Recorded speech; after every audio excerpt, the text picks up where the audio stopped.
একাত্তরের অমীমাংসিত ইস্যু দুবার সমাধানের দাবি পাকিস্তানের। একমত নয় বাংলাদেশ, আলোচনায় সুরাহার আশা পররাষ্ট্র উপদেষ্টার।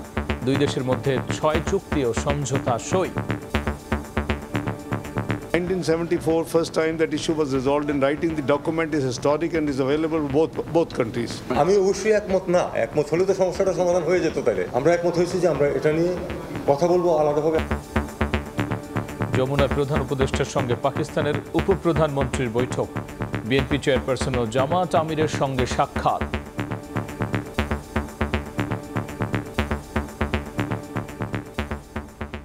দেখছিলেন প্রধান শিরোনাম। রাত 11টার সময় সঙ্গে আছি আমি গোলাম রাব্বি। এবার অন্যান্য শীর্ষ সংবাদ।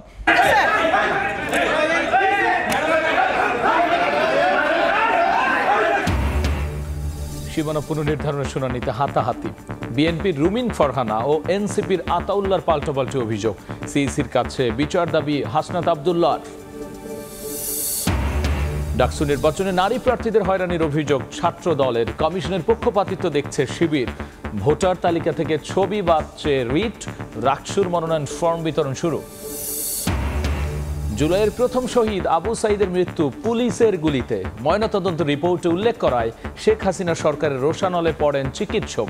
ট্রাইব্যুনালে আবেগঘন সাক্ষ্য। এবং মিয়ানমারের নিরাপদ প্রত্যাবাসন চান রোহিঙ্গারা। কক্সবাজারে আন্তর্জাতিক সম্মেলনে তুলে ধরলেন নির্যাতনের ভয়াবহ অভিজ্ঞতা। 40 দেশের প্রতিনিধির অংশগ্রহণ।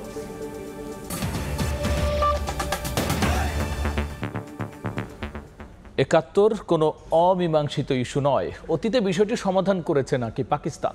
দুপুরে দুই দেশের পররাষ্ট্রমন্ত্রী পর্যায়ের বৈঠক শেষে সাংবাদিকদের প্রশ্নের জবাবে এমন দাবি করেছেন ঢাকায় সফররত পাকিস্তানের উপপ্রধানমন্ত্রী ও পররাষ্ট্রমন্ত্রী ইসা আকদার। তবে ইসলামাবাদের এমন অবস্থানের সঙ্গে ঢাকা একমত নয় বলে সাফ জানিয়েছেন পররাষ্ট্র উপদেষ্টা তৌহিদ হোসেন। এই বৈঠকে একটি চুক্তি ও 5টি সমঝোতা স্মারক সই করেছে দুই দেশ। এদিন বিকেলে প্রধান উপদেষ্টার সঙ্গে বৈঠক করেন পাকিস্তানের উপপ্রধানমন্ত্রী।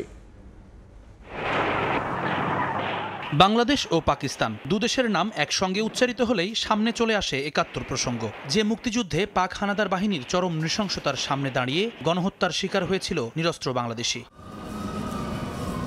স্বাধীনতা অর্জনের 54 বছর পরও ঢাকা ইসলামাবাদ কূটনৈতিক সম্পর্কের সমীকরণ না মেলার পেছনে দায় আছে ঐতিহাসিক অমীমাংসিত বিষয়গুলোর। জুলাই গণ অভ্যুত্থানের পর যখন সম্পর্ক উন্নয়নে সচেষ্ট দুই দেশ, তখনও গণহত্যার দায় স্বীকার আর ক্ষমার প্রসঙ্গে ধরা পড়ে আক্ষেপ আর বৈপরীত্য।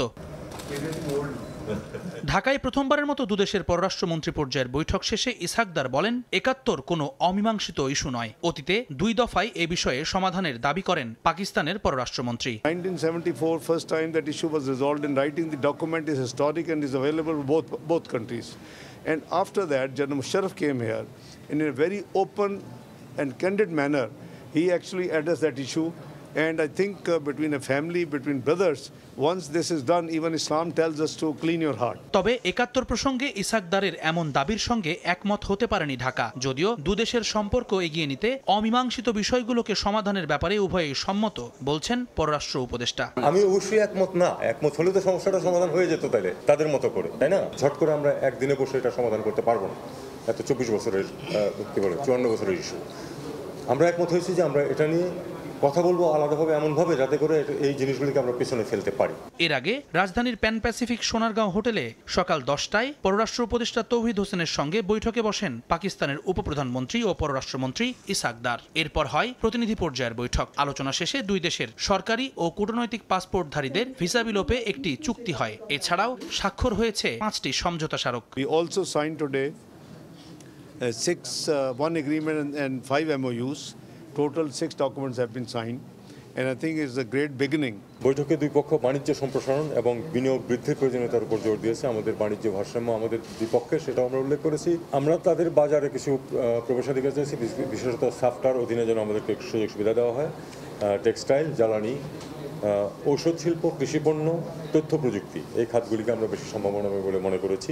এদিকে বিকেলে প্রধান উপদেষ্টা ডক্টর মোহাম্মদ ইউনূসের সঙ্গেও বৈঠক করেন পাকিস্তানের উপপ্রধানমন্ত্রী। বৈঠকে উভয় নেতা দুই দেশের স্বার্থ সংশ্লিষ্ট বিষয় নিয়ে আলোচনা করেন। পরে প্রধান উপদেষ্টা জুলাই গণ অভ্যুত্থানের বিভিন্ন চিত্র সংবলিত একটি গ্রাফিতি বই তুলে দেন পাকিস্তানের পররাষ্ট্রমন্ত্রীর হাতে। জুম্মান সাদিক, জ্যাভলিন, সময় সংবাদ, ঢাকা। বিএনপি চেয়ারপারসন বেগম খালেদা জিয়া ও পাকিস্তানের উপপ্রধানমন্ত্রী ইসহাক দারের সঙ্গে বৈঠকে দুই দেশের স্বার্থ সংশ্লিষ্ট বিষয়ে আলোচনা হয়েছে।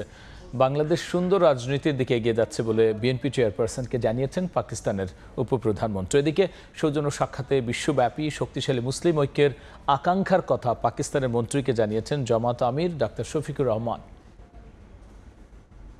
2012 সালে পাকিস্তানের পররাষ্ট্রমন্ত্রী হিনা রাব্বানির পর সাবেক প্রধানমন্ত্রী খালেদা জিয়ার সঙ্গে সাক্ষাৎ করলেন দেশটির উপপ্রধানমন্ত্রী ইসহাক দার। রোববার সন্ধ্যা 7টার কিছু আগে গুলশানে বেগম জিয়ার বাসভবন ফিরোজায় পৌঁছান তিনি। এ সময় বাংলাদেশে নিযুক্ত পাকিস্তানের রাষ্ট্রদূত ইমরান হায়দার ও বিএনপি মহাসচিব মির্জা ফখরুল ইসলাম আলমগীর এবং দলের স্থায়ী কমিটির সদস্য ডক্টর AZM জাহিদ হোসেন অংশ নেন। প্রায় 45 মিনিট বৈঠক শেষে ফিরোজা ছেড়ে যান ইসহাক দার। পরে আনুষ্ঠানিক ব্রিফিংয়ে বিএনপি জানায়, খালেদা জিয়া ও ইসহাক দারের সঙ্গে দুই দেশের মধ্যকার সম্পর্ক এগিয়ে নেয়ার বিষয়ে আলোচনা হয়েছে। উঠে এসেছে সার্ক ইস্যুও। স্বার্থ সংশ্লিষ্ট বিষয়ে ভবিষ্যতে যাতে দুদেশের মানুষের সাথে আরও আপনার সম্পর্ককে স্বাভাবিকরণ এবং একই আন্তর্জাতিক অঙ্গনে যাতে সবাই মিলিতভাবে কাজ করতে পারে সে কথা উনি বলেন। এর আগে দুপুরে রাজধানীর বসুন্ধরা আবাসিক এলাকায় জামায়াত আমির ডাক্তার শফিকুর রহমানের সঙ্গে সাক্ষাৎ করেন পাকিস্তানের উপপ্রধানমন্ত্রী। পরে দলটির নেতারা জানান, বিশ্বব্যাপী শক্তিশালী মুসলিম ঐক্য চায় জামায়াত। পাকিস্তানের উপপ্রধানমন্ত্রীকে এমনটা জানিয়েছেন ডাক্তার শফিকুর রহমান। জামাত আরেকটি বলেছেন যে আজকে মুসলিম উম্মার জন্য একটি লিডারশিপটা খুব প্রয়োজন এবং এটা কম্বাইন্ডলি যেন এরকম একটা লিডারশিপ তৈরি হতে পারে সে ব্যাপারেও নির্দিষ্ট আকর্ষণ করেছেন। সাক্ষাতে বাংলাদেশ পাকিস্তান সম্পর্কের উন্নয়নের বিষয়েও কথা হয়েছে বলে জানান দলটির নায়েবে আমির। মুরসালিন হক জুনায়েদ, সময় সংবাদ, ঢাকা। ব্রাহ্মণবাড়িয়া 2 ও 3 আসনের সীমানা পুনর্নির্ধারণ নিয়ে ইসির শুনানিতে মারামারি করেছে বিএনপি ও এনসিপি। সিইসির সামনেই একে অপরকে কিল ঘুষি মারেন দুপক্ষের লোকজন। পাল্টাপাল্টি অভিযোগ করেন দুই দলের নেতা রুমিন ফারহানা ও মোহাম্মদ আতাউল্লাহ। পরে ইসিতে সংবাদ সম্মেলন করে এনসিপি নেতা হাসনাত আবদুল্লাহ বলেছেন, বিএনপির দফতর সম্পাদকের ভূমিকা পালন করছে নির্বাচন কমিশন। সিইসির কাছে সুষ্ঠু বিচারও চেয়েছেন তিনি।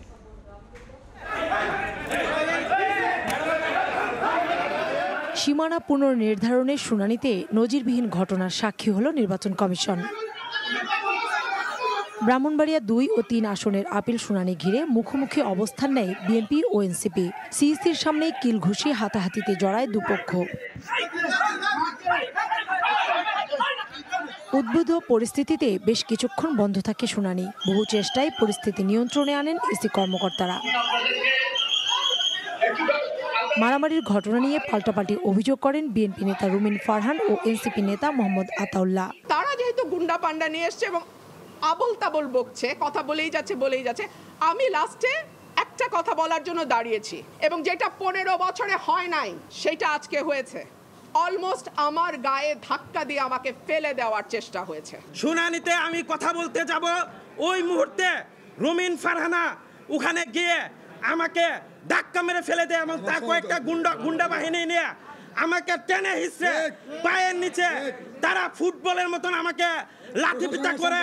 হাতাহাতির ঘটনায় ইসিতেই সংবাদ সম্মেলন করে এনসিপি নেতা হাসনাত আবদুল্লাহ। কমিশন বিএনপির দপ্তর সম্পাদকের ভূমিকা পালন করছে অভিযোগ করে সিইসির কাছে বিচার চান তিনি। নির্বাচন কমিশন যেভাবে দলকানা একটি দলের প্রতি একটি দলের এজেন্ডা বাস্তবায়নে যেভাবে নির্লজ্জের মতো কাজ করছে, সেটি আমাদের যে নির্বাচনমুখী আমরা হচ্ছি সেটির অন্তরায় বলে আমরা মনে করছি। ইসি জানায়, নিরপেক্ষভাবে পেশাদারত্বের সঙ্গে সীমানা পুনর্নির্ধারণের কাজ চলছে। ভৌগোলিক বৈশিষ্ট্য যেমন নদী, যোগাযোগ ব্যবস্থা, রাস্তাঘাট, জনগণের যাতায়াতের ব্যবস্থা ইত্যাদি বিষয়গুলোর সুবিধা অসুবিধাগুলোকে বিবেচনায় রেখেছি। বুধবার পর্যন্ত চলবে সীমানা পুনর্নির্ধারণের শুনানি। এরপর দাবি আবেদন আপত্তি করে চূড়ান্ত সীমানা প্রকাশ করবে ইসি। কাউসার চৌধুরী কুমু, সময় সংবাদ, ঢাকা। গণভোটে নয়, সংবিধানের মূলনীতি নির্বাচিত সরকার পরিবর্তন করবে বলে মন্তব্য করেছেন বিএনপির সিনিয়র যুগ্ম মহাসচিব অ্যাডভোকেট রুহুল কবির রিজভী। সকালে রাজধানী নয়াপল্টনে দলের কেন্দ্রীয় কার্যালয়ের সামনে বেগম জিয়ার জন্মদিন উপলক্ষে জিয়া পরিবারের উদ্যোগে আয়োজিত অনুষ্ঠানে কথা বলেন তিনি। লুটের অস্ত্র উদ্ধার না হলে নির্বাচনের সময় বিপজ্জনক পরিস্থিতির সৃষ্টি হতে পারে বলে শঙ্কা প্রকাশ করেছেন রিজভী। এদিকে ডিপ্লোমা ইঞ্জিনিয়ার্স মিলনায়তনে এক আলোচনা সভায় দলটির স্থায়ী কমিটির সদস্য ডক্টর আব্দুল মঈন খান বলেছেন, বিগত 15 বছরে আওয়ামী সরকারের লুটপাটের কারণে উন্নয়ন হয়নি। এবার গণতন্ত্র প্রতিষ্ঠার মধ্য দিয়ে জবাবদিহিতা নিশ্চিত করতে হবে। রাস্তায় যেমন গাড়ি চালক যা খুশি তাই করতে পারে না, যেভাবে খুশি সেভাবে গাড়ি চালাতে পারে না, ঠিক একইভাবে যারা এই দেশ পরিচালনা করবে তারাও কিন্তু যা খুশি তাই করতে পারে। অতীত সরকার যা খুশি তাই করেছিল বলে আজকে তাদের এই পরিণতি হয়েছে। একটি রাজনৈতিক দল বলছেন যে আগেই গণভোট দিতে হবে। কেন? যদি মূল নীতিমালায় কোনো পরিবর্তন করতে হয় সেটা তো করবে পার্লামেন্ট, সংবিধান সংশোধন করতে হবে। সামনে নির্বাচন, এই অবৈধ অস্ত্র যদি উদ্ধার করতে না পারে অন্তর্বর্তীকালীন সরকার, এই নির্বাচন একটি বিপজ্জনক নির্বাচন হবে। অবিলম্বে অবৈধ অস্ত্র আপনার উদ্ধার করতে হবে। মৌলিক সংস্কার ছাড়া নির্বাচন মানেই দেশের বিরুদ্ধে ষড়যন্ত্র বলে মন্তব্য করেছেন জামায়াতের নায়েবে আমির আব্দুল্লাহ মোহাম্মদ তাহের। বিকেলে জাতীয় প্রেস ক্লাবে বাংলাদেশ আদর্শ শিক্ষক ফেডারেশন আয়োজিত পিআর পদ্ধতিতে নির্বাচন ও জুলাই সনদের আইনি ভিত্তি শীর্ষক বৈঠকে কথা বলেছেন তিনি। বলেন, প্রচলিত পদ্ধতিতে নির্বাচন হলে ভোট কেন্দ্র দখলে পেশি শক্তি ব্যবহার হবে।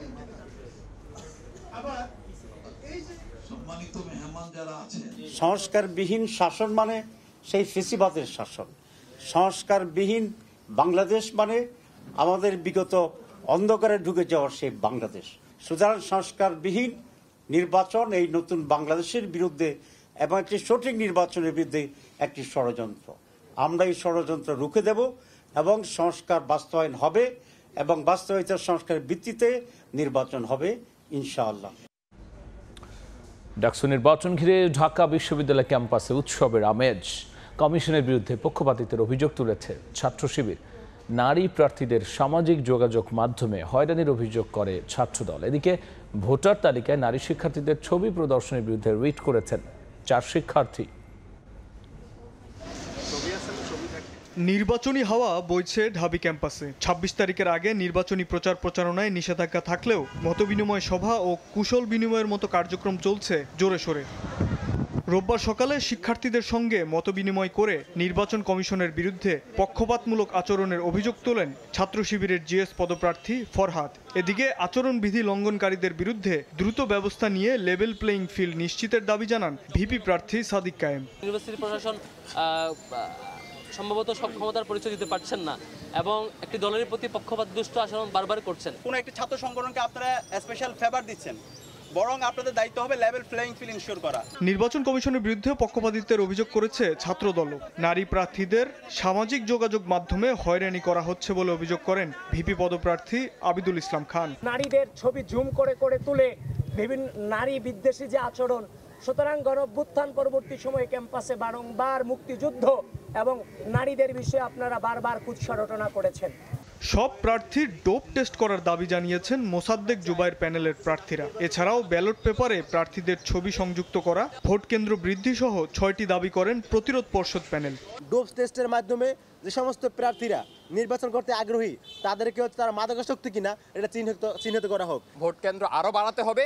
অনাবাসিক শিক্ষার্থীদেরকে এই বিশ্ববিদ্যালয় ভোট কেন্দ্রে কিভাবে নিয়ে আসা যায় তার সর্বাত্মক উদ্যোগ গ্রহণ করতে হবে।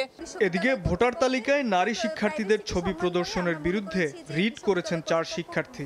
কর্তৃপক্ষের এটা নিশ্চিত করা জরুরি যাতে হচ্ছে প্রত্যেক শিক্ষার্থীর প্রাইভেসি যাতে বিশ্ববিদ্যালয় এবং শিক্ষার্থীদের মধ্যে সীমাবদ্ধ থাকে। শাবাব ওয়াসি, সময় সংবাদ, ঢাকা। প্রথমবারের মতো বাংলাদেশে বিশাল পরিসরে শুরু হয়েছে আন্তর্জাতিক রোহিঙ্গা অংশীজন সংলাপ। 3 দিনব্যাপী আয়োজনের প্রথম দিন সংলাপে অংশ নেয় 40টি দেশের প্রতিনিধি ও বাংলাদেশের সকল রাজনৈতিক দলের নেতা। দ্রুত নিরাপদ প্রত্যাবাসন চায় রোহিঙ্গা জনগোষ্ঠী। বিস্তারিত নাজমুস সালেহের রিপোর্টে। প্রায় 8 বছর আগে মিয়ানমারের রাখাইন থেকে লাখ লাখ রোহিঙ্গা আশ্রয় নেয় বাংলাদেশে। দিনে দিনে সংখ্যার হিসেবে তা 10 লাখ ছাড়িয়েছে। রোহিঙ্গাদের প্রত্যাবাসনের লক্ষ্যে কক্সবাজারে আয়োজন করা হয়েছে 3 দিনের আন্তর্জাতিক সম্মেলন। রোববার প্রথম দিনের সংলাপে উপস্থিত হন বিভিন্ন দেশের রাষ্ট্রদূত, আন্তর্জাতিক সংস্থাগুলোর প্রতিনিধি, বিএনপি, জামায়াত, এনসিপি সহ রাজনৈতিক দলের নেতারা। উপস্থিত ছিলেন রোহিঙ্গাদের শখানেক প্রতিনিধি। বক্তব্য বক্তব্যে রোহিঙ্গারা নিজেদের উপর চলা ভয়াবহ নির্যাতনের কথা তুলে ধরেন। দ্রুত নিরাপদ প্রত্যাবাসনে আন্তর্জাতিক সম্প্রদায়কে কার্যকর উদ্যোগ নেওয়ার আহ্বান জানান তারা। Women and girls who struggle unimaginable genocide, sexual violence and loss of education, deep trauma. Our homes destroyed, our families killed. Those remains in Myanmar under suffocating restriction. এ সময় সম্মেলনে অংশ নিয়ে বিভিন্ন দেশে থাকা রোহিঙ্গা জনগোষ্ঠীও দাবি তোলেন মিয়ানমারকে আন্তর্জাতিকভাবে চাপ দিয়ে হলেও প্রত্যাবাসন নিশ্চিত করতে হবে। Our citizenship was taken away. Our movement was restricted and access to education and employment was denied. It has been 8 years we came to Bangladesh and we suffer and we have lost. The international community saw what we have been going through, but there is no still action against this.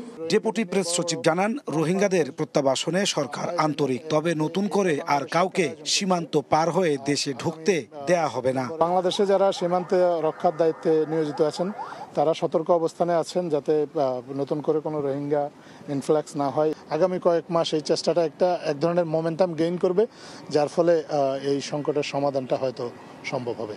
3 দিনের সম্মেলনে সোমবার সকালের অধিবেশনে উপস্থিত থাকবেন প্রধান উপদেষ্টা doctor Mohammad Yunus. এ সম্মেলন ঘিরে রোহিঙ্গাদের নিরাপদ প্রত্যাবাসনের প্রত্যাশা করছে বাংলাদেশ। 3 দিনের এই সম্মেলন থেকে বাংলাদেশের প্রত্যাশা, আন্তর্জাতিক পর্যায়ে ভুলতে বসা রোহিঙ্গা ইস্যু আবারও নতুন করে আলোচনায় আসবে। একই সঙ্গে এখান থেকে কিছুটা হলেও ধারণা পাওয়া যাবে কোন পথে হতে পারে মিয়ানমারে রোহিঙ্গাদের সম্মানজনক প্রত্যাবাসন। নাজমুস সালেহী, সময় সংবাদ, কক্সবাজার। ট্রাইব্যুনালে সাক্ষ্য দিতে গিয়ে কাঁদলেন শহীদ আবু সাঈদের ময়নাতদন্তকারী চিকিৎসক রাজিবুল ইসলাম। ট্রাইব্যুনালে তিনি বলেন, রিপোর্টে পুলিশের গুলিতে নিহত হওয়ার কথা উল্লেখ থাকায় সরকারের উচ্চ মহল থেকে চাপ, এমনকি মামলায় ফাঁসানোর হুমকি দেয়া হয় তাকে। এদিন 2টি গুমের মামলা এবং শাপলা চত্বর হেফাজতের সমাবেশে হত্যাযজ্ঞের মামলা শুনানি হয় আন্তর্জাতিক অপরাধ ট্রাইব্যুনালে। আবু সাঈদ কিভাবে গুলিবিদ্ধ হয়েছে, আবু সাঈদের শরীরে গুলিবিদ্ধের যে বর্ণনা সেটা অনারেবল ট্রাইব্যুনাল নোট করেছেন। তাই ওই ভিডিও প্রামাণ্যচিত্রে কাকে কাকে দেখা গেছে তাদের প্রামাণ্যচিত্র নোট করেছেন, প্রামাণ্যচিত্রের বর্ণনা নোট করেছেন এবং সাচিবের যে ডাক্তার চন্দন তাকে বাধা দিয়ে কি বলেছিলেন, কাকে দায়ী করেছিলেন, সেই বক্তব্যগুলো এখানে আসছে। আবু সাঈদের ময়নাতদন্তের রিপোর্ট নিয়ে শেখ হাসিনার উপদেষ্টা সালমান এফ রহমান ও সাবেক পুলিশ মহাপরিদর্শক চৌধুরী আব্দুল আল মামুনের কথোপকথনও তুলে ধরা হয় ট্রাইব্যুনালে। আচ্ছা মামুন, ওই যে রংপুরে যে আবু সাঈদ যে মারা গেল, ওর পোস্টমর্টম হয়েছে? রিপোর্ট পাইছেন আপনারা? এখনো পাইনি। এখনো পান নাই কেন? এত সময় লাগে কেন?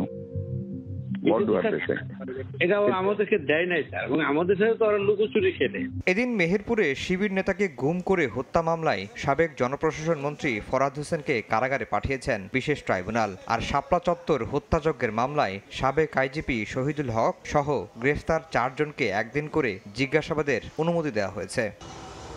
এছাড়া গুমের মামলায় শেখ হাসিনা, জিয়াউল হাসান সহ 11 জনের বিরুদ্ধে তদন্ত রিপোর্ট জমা দিতে 26 অক্টোবর পর্যন্ত সময় দিয়েছেন ট্রাইব্যুনাল 1। আফজাল হোসেন, সময় সংবাদ, ঢাকা। জুলাই হত্যা জড়িতদের বিচার, আইন উপদেষ্টা আসিফ নজরুল ও প্রধান উপদেষ্টার বিশেষ সহকারী খোদাবক্স চৌধুরীর পদত্যাগ দাবিতে বিক্ষোভ করেছেন শহীদ ও আহতদের পরিবার।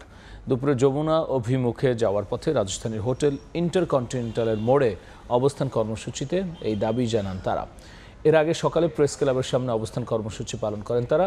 এরপর এনসিপি নেতাদের সঙ্গে সাক্ষাৎ করতে দলটির কার্যালয়ে যান। পরে জুলাই আন্দোলনে হত্যা মামলার আসামিদের জামিনের প্রতিবাদে সচিবালয় প্রাঙ্গণে বিক্ষোভ মিছিল, অবস্থান কর্মসূচি পালন করে জুলাই 24 শহীদ পরিবার সোসাইটি।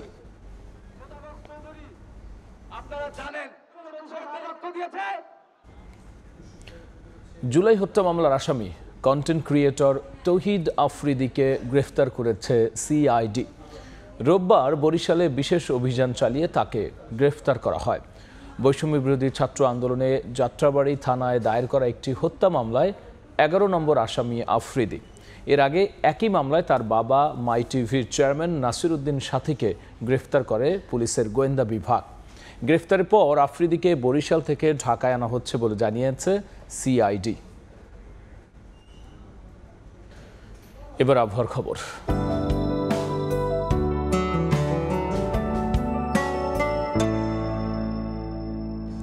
দেখে নেব আজকের বাতাসের মানসূচক।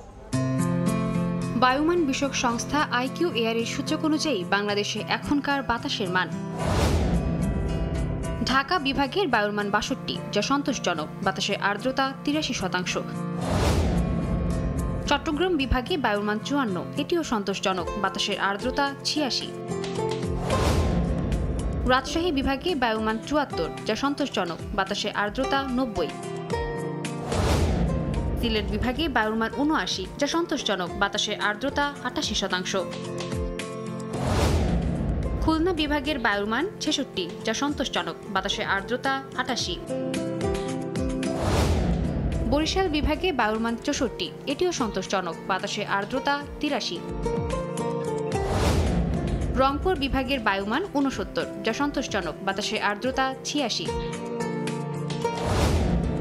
ময়মনসিংহ বিভাগের বায়ুর মান ৬৫, এটিও সন্তোষজনক, বাতাসের আর্দ্রতা ৮৯%।